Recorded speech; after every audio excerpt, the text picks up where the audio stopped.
Okay, ठीक है guys, चलो स्टार्ट करते हैं। Properties of arithmetic progression. Properties of FP. ठीक है, तो बेटा हम एग्जाम्पल एग्जाम्पल से सब करते हैं। ठीक है, अच्छा, सपोज मेरे पास एक एफपी है। ठीक है ना, एक एफपी है, हम लेते हैं मानो 1 2 3 4 5। दिस इज एन एपी है ना बेटे। कॉमन डिफरेंस क्या है बेटे आपका? 1।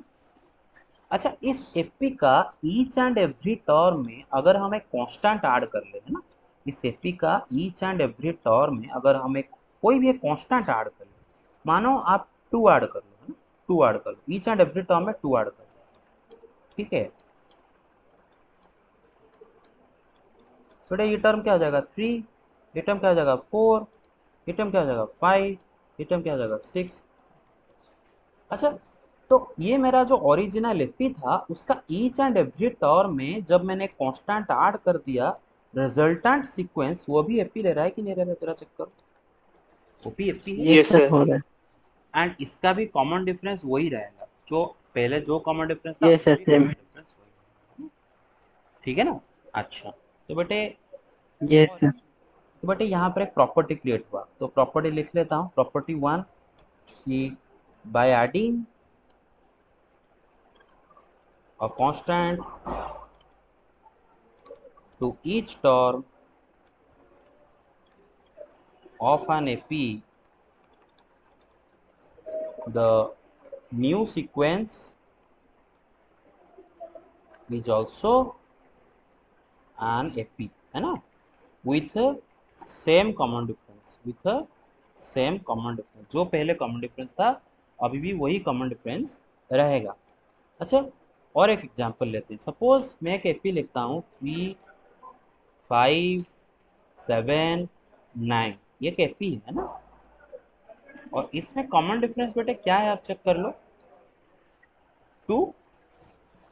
अच्छा, अगर मैं इस एपी का ईच एंड एवरी टर्म में से एक कांस्टेंट माइनस कर दूं, है ना, कोई भी कांस्टेंट माइनस कर दूं, जैसे कि 1 माइनस कर दूं, क्लियर और नॉट, सबसे एनी कांस्टेंट माइनस कर दूं, तो अभी रिजल्टेंट सीक्वेंस क्या आ जाएगा बेटे? 3 - 1 2 - 4 - 6 8।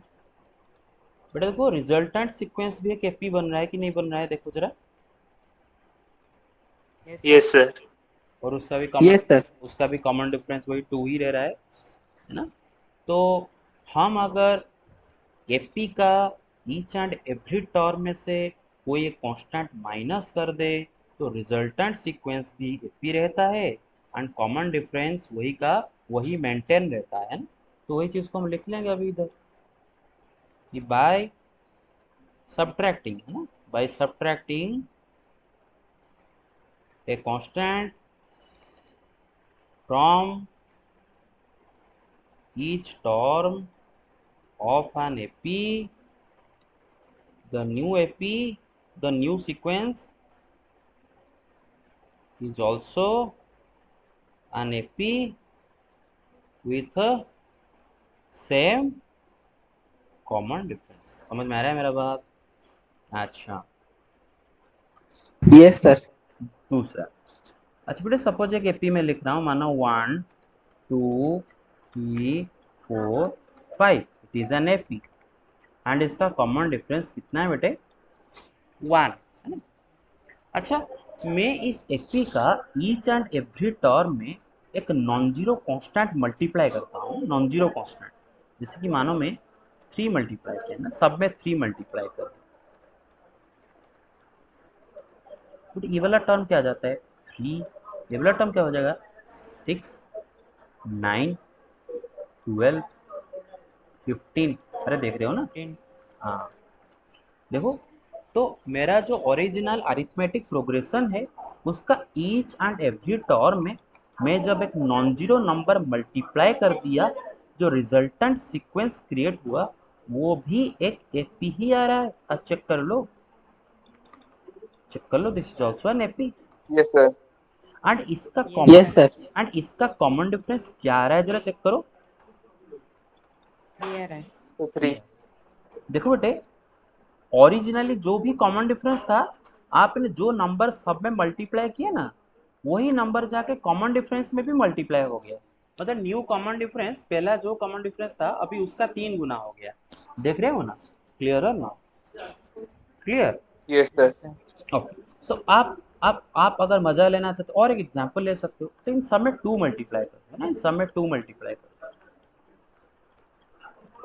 बट ये क्या हो जाएगा 6, ये क्या हो जाएगा 12, क्या हो जाएगा 18, ये क्या हो जाएगा 24, ये क्या हो जाएगा 30। अब देखो बेटे, ये क्या हुआ, ये भी एक एपी है और इसका कॉमन डिफरेंस कितना है जरा बताओ? 6 है ना। देखो सर 6 है। ओरिजिनल एपी का कॉमन डिफरेंस 3 था, मैंने एवरी टर्म में क्या मल्टीप्लाई किया, 2 मल्टीप्लाई कर दिया। तो जो न्यू एपी बना उसका भी, उसका कॉमन डिफरेंस क्या हो गया, पुराना कॉमन डिफरेंस का 2 गुना है ना बेटे। समय 2 मल्टीप्लाई किया था ना, पुराना यस कॉमन सर। डिफरेंस 3 था, अभी 6। इतना तक समझ में आया ना मेरे बात? क्लियर और नॉट? ओके। Yes sir. तो ये वाला प्रॉपर्टी बोलता है कि एपी का, तो इसको लिख लेते हैं, थर्ड वाला property, by multiplying each term of an AP by a non-zero number, by a non-zero number, the new sequence is also an AP. Clear है ना? Is also an AP. Common difference का चीज वो हम लिख नहीं रहे हैं, आप समझ जाना। क्लियर और नॉट? आप खुद से समझ जाना, ठीक है ना? एग्जाम्पल लेके तो कॉमन डिफरेंस क्या होगा, उतना यस टाइम सर। हो जाएगा। अच्छा, अभी आते हैं फोर्थ वाला प्रॉपर्टी। अच्छा, एक काम करते हैं, मैं एक एपी ले रहा हूँ, सपोज रहा हूँ 6, 12, 18, 24, 24, ठीक है ना? अच्छा, एक एपी है, इसका कॉमन डिफरेंस कितना है जरा बताओ? 6। 6। सर 6। अच्छा, मैं इस एपी का ईच एंड एवरी टर्म में वो एक नॉन जीरो कांस्टेंट डिवाइड कर रहा हूँ, है ना? एक नॉन जीरो कांस्टेंट डिवाइड कर रहा हूँ, जरा बताओ अब न्यू एपी क्या होगा, न्यू सीक्वेंस क्या बन रहा है? 3, 6, 9, 12, है ना? अच्छा, ये भी एक एपी आ रहा है ना? सर आपने 2 डिवाइड किए हैं या सर -2 डिवाइड किए हैं? 2 डिवाइड किया ना, 2 डिवाइड किया, 2 डिवाइड किया, 2 यस डिवाइड सर। किया ना। हाँ, तो 6 में 2 डिवाइड किया 3 आया, 12 में 2 डिवाइड किया 6 है, 18 में 2 डिवाइड 9 आया, 24 में 2 डिवाइड किया 12। तो बेटे ऐसा करने के बाद जो सीक्वेंस क्रिएट हो रहा है वो भी एपी तो रह रहा है ना, एंड उसका कॉमन डिफरेंस क्या आ गया देखो बेटे, 3 आ गया, है ना? अच्छा, तो इसका मतलब ओरिजिनल एपी का सारे टॉर में जब मैं एक नॉन जीरो कांस्टेंट डिवाइड कर रहा हूँ, न्यू सीक्वेंस भी एपी ही आ रहा है, एंड उसका कॉमन डिफरेंस क्या आ रहा है, पुराना वाला कॉमन डिफरेंस डिवाइडेड बाई 2, क्योंकि 2 आपने डिवाइड किया था ना सारे टर्म में। You got it? क्लियर और not? Yes sir. Yes sir. हाँ, यस सर। तो मैं यहीं पर ही लिख लेता हूँ, बाय मल्टीप्लाइंग और डिवाइडिंग, ठीक है ना, और dividing each term of an AP by a non-zero number, the new sequence is also an AP। अच्छा, और एक इंटरेस्टिंग बात, अच्छा, हम अभी दो एपी लिखने वाले हैं ना, दो अलग अलग एपी लिखने वाले, एक एपी लिख रहा, एक एपी में लिख रहा हूँ मानो 1, 4, 1 plus 3 4, 4 plus 3 7, 7 plus 3 10, this is an AP, है ना? अच्छा, और एक एपी लिख रहा हूँ 3, 5, 3 प्लस 2 5, 5 प्लस 2 7, 7 प्लस 2 9, है ना? ये भी एक एपी है। दीज आर टू एपीज, है ना? ये एक एपी है, ये भी एक एपी है। क्लियर है ना? पहला वाला एपी का कॉमन डिफरेंस क्या आ रहा है बेटा, चेक कर लो, 3। 3। सर 3। दूसरा वाला एपी का कॉमन डिफरेंस क्या है बेटा, चेक कर लो, सर 2। 2। 2। अच्छा, जरा बेटे दोनों एपी को ऐड करो, जरा दोनों एपी का कॉरिस्पॉन्डिंग टर्म्स को जरा ऐड करो, ये क्या आ जाएगा 4, ये क्या आ जाएगा सर 9। कॉमन डिफरेंस 5 आ रहे हैं। हाँ, पहले तो दोनों दोनों पहले तो दोनों एपी का जो कॉरिस्पॉन्डिंग टर्म्स को ऐड कर लो, 1 प्लस 3 4, 4 प्लस 5 9, 7 प्लस 7 कितना होता है बेटा 14, 10 प्लस 9 19। Yes sir. तो बेटा ये भी एक एपी आ रहा है ना, ये भी एक एपी आ रहा है। Yes sir. मतलब दो अलग अलग एपी का कॉरिस्पॉन्डिंग टर्म को अगर ऐड करते हो तो रिजल्टेंट सीक्वेंस वो भी एक एपी ही रहता है। एंड इसका कॉमन एपीआर यस सर। इसका कॉमन डिफरेंस क्या हो जाता है जरा चेक करो, 5। 5 मतलब तो दोनों का दोनों का कॉमन डिफरेंस के। सम, अरे समझ रहे हो दोनों का कॉमन डिफरेंस का sum। Yes sir. तो बेटा मैं यहीं पर इस प्रॉपर्टी को ऐसा लिख देता हूँ कि एक एपी में और एक एपी ऐड करो आता है एपी। अरे समझ रहे हो। अच्छा अब माइनस करके देखो, अब माइनस करके देखो बेटे, 1 माइनस 3 कितना आ जाएगा, -2। -2 सर -2। 4 minus 5 -1 sir -1। 7 माइनस 7 ये 0। सर हो रहा है 0 सर, एक एपी 0 इसके बाद 1। ये भी तो एपी आ रहा है ना, इसका कॉमन डिफरेंस 5 है। अब अच्छा इसका कॉमन डिफरेंस कितना रहता है, देखो देखो 3 माइनस 2 1 आ रहा होगा, 1 देखो 1 आ रहा होगा, चेक कर सर लो 1। Any term yes minus sir. Common difference सब। तो बेटे एपी से और एक एपी माइनस करने पे एपी मिलता है, क्लियर और नॉट एवरीबॉडी, ठीक है। यस लेकिन सर। लेकिन देखते हैं क्या मल्टीप्लाई करने पे ऐसा होता है क्या, जरा देखते हैं क्या मल्टीप्लाई करने पे हमेशा ऐसा होता है। जरा मल्टीप्लाई करते हैं, 1 इंटू 3 कितना होगा 3, 4 इंटू 5 कितना होगा 20, 20 7 इंटू 7 कितना होगा 49, 49 10 इंटू 9 कितना होगा सर नहीं हो रहा है सर। 90। ये एपी हो रहा है क्या, नो सर नहीं हो रहा ओ सर तो एपी नहीं, देखिए एपी, ये तो यहाँ पर तो डिफरेंस आ रहा है है। 17, नो सर। यहाँ पर तो डिफरेंस कुछ और आ रहा है।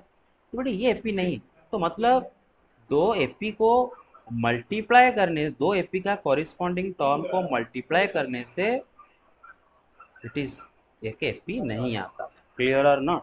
ऐड करने से आता है, माइनस करने से आता है, लेकिन मल्टीप्लाई करने से नहीं आता, गेट इट और नॉट। और उसी तरह बेटे, यस सर। उसी तरह डिवाइड करने से भी नहीं आता, नहीं आता है सर। नहीं। तो ध्यान रखो, दो अलग अलग एपी का कॉरिस्पॉन्डिंग टर्म्स को अगर आप ऐड करोगे या फिर कॉरिस्पॉन्डिंग टर्म्स का डिफरेंस लोगे तो जो न्यू एपी क्रिएट होता है, जो सॉरी जो न्यू सीक्वेंस क्रिएट होता है वो भी एपी ही रहता है, क्लियर हो ना। अच्छा ठीक, गॉट इट। आगे चलते हैं। Yes sir.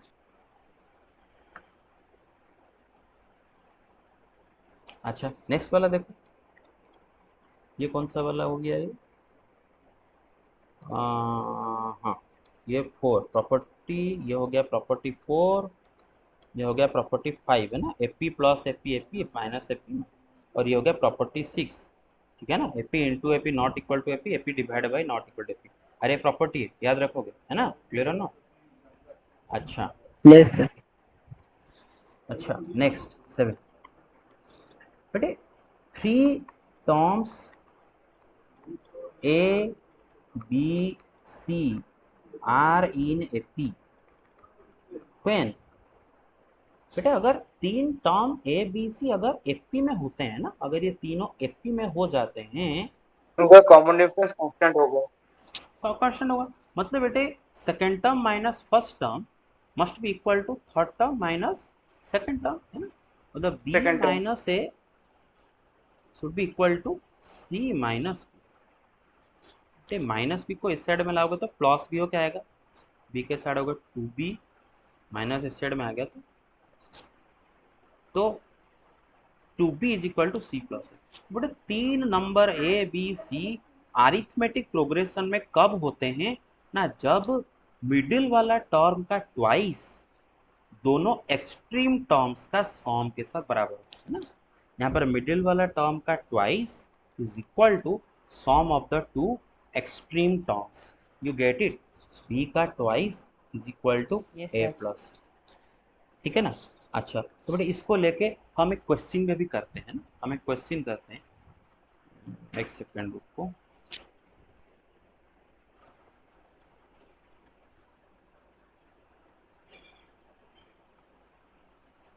सर हम बोल सकते हैं दोनों का मीन वैल्यू निकालना होगा यस यस, वही वही बात करेंगे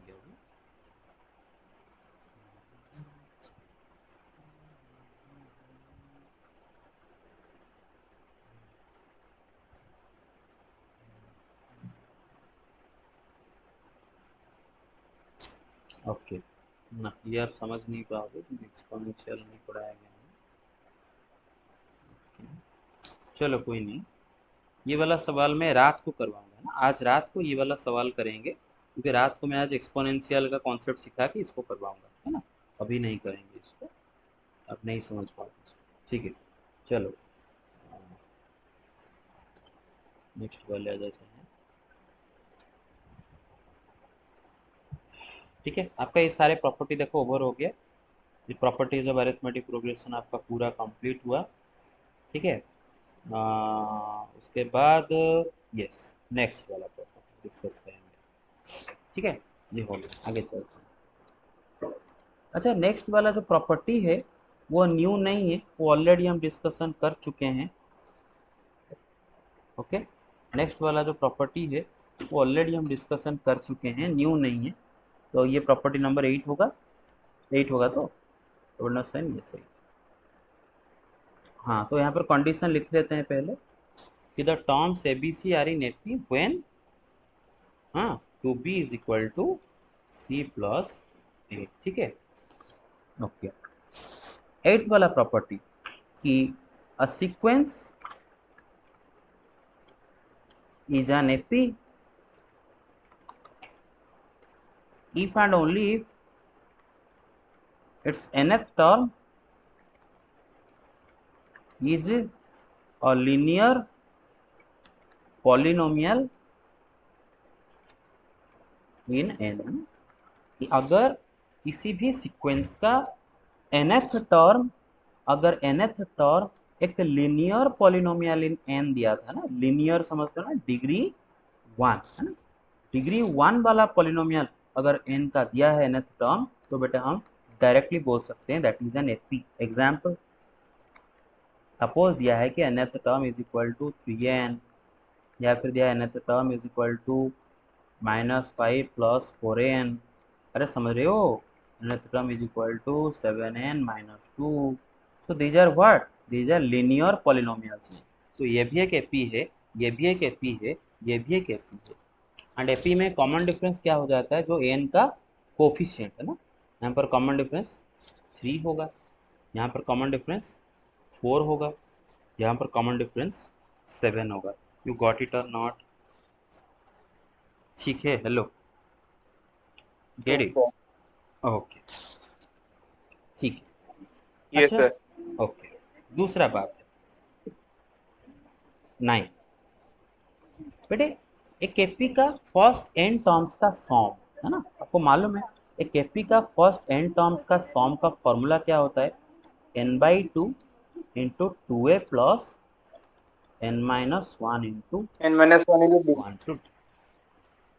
अच्छा, जब आप इस एक्सप्रेशन को एक्सपांड करोगे, जब इसको डिस्ट्रीब्यूटिव लॉ लगा के अंदर लेके मल्टीप्लाई करोगे, तो बेटे आपका एक टर्म एन स्क्वायर वाला जरूर आएगा, है ना? आप देख लो बेटे, ये इसको n/2 को लेके अंदर मल्टीप्लाई करो, n/2 को लेके अंदर मल्टीप्लाई करो तो क्या हो जाएगा, ये 2n, और फिर n/2 को लेके इसके साथ ए मल्टीप्लाई करो, एक n इंटू एन, एक एन स्क्वायर वाला टर्म जरूर आएगा, है ना, इसमें एक एन स्क्वायर वाला टर्म जरूर यस आएगा। सर।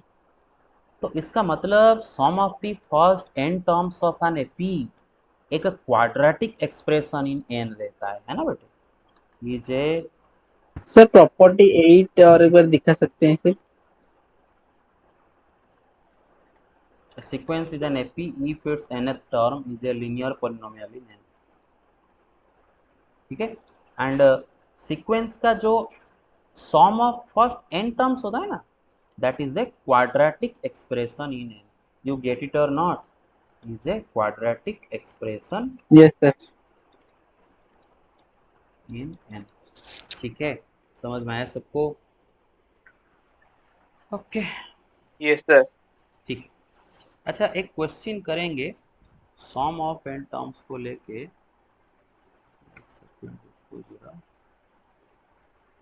क्वेश्चन निकालता हूँ।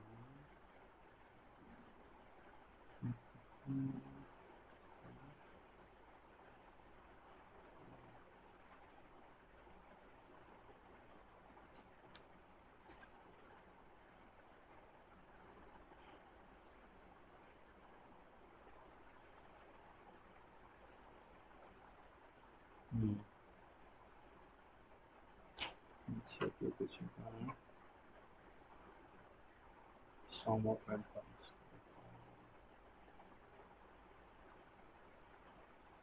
ओके, चलो आज के लिए इतना ही करते हैं, ठीक है, बाकी नेक्स्ट क्लास में करेंगे। ठीक। Yes sir. Okay okay. Sir. Yes, sir. Doctor आज thank you sir. Good afternoon, आज रात को क्लास है, आ जाना। हाँ?